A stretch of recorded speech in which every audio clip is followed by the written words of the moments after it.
So friends, collective reading है, जब भी आप इसे देखोगे आपके साथ रेजोनेट होनी चाहिए। सबसे पहले एनर्जी से कनेक्ट होने के लिए पेज को फॉलो कीजिए और कमेंट्स बॉक्स में जाइए 555 लिखिए या हर हर महादेव के साथ क्लेम कीजिए। अपने किसी खास 2 दोस्तों के साथ इस रीडिंग को शेयर कीजिए ताकि आपकी मैनिफेस्टेशन पूरी हो सके।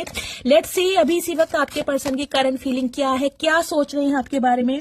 दी हैंगमैन की एनर्जी है गाइस, मीन राशि आपके या आपके पर्सन की हो सकती है। 12 नंबर 3 नंबर मार्च का महीना आपसे रेजोनेट हो सकता है। आपके पर्सन देखिए मुझे अपनी लाइफ में स्टक दिखाई दे रहे हैं, आपके ऊपर भी स्टक है।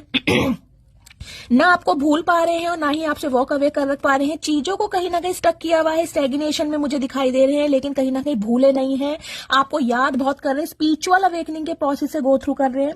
क्वीन ऑफ कप्स की एनर्जी है, कैंसर स्कॉर्पियो पाइसिस आप या आपके पर्सन का जोडिक साइन हो सकता है। आपके पर्सन आपके प्यार को बहुत याद कर रहे हैं।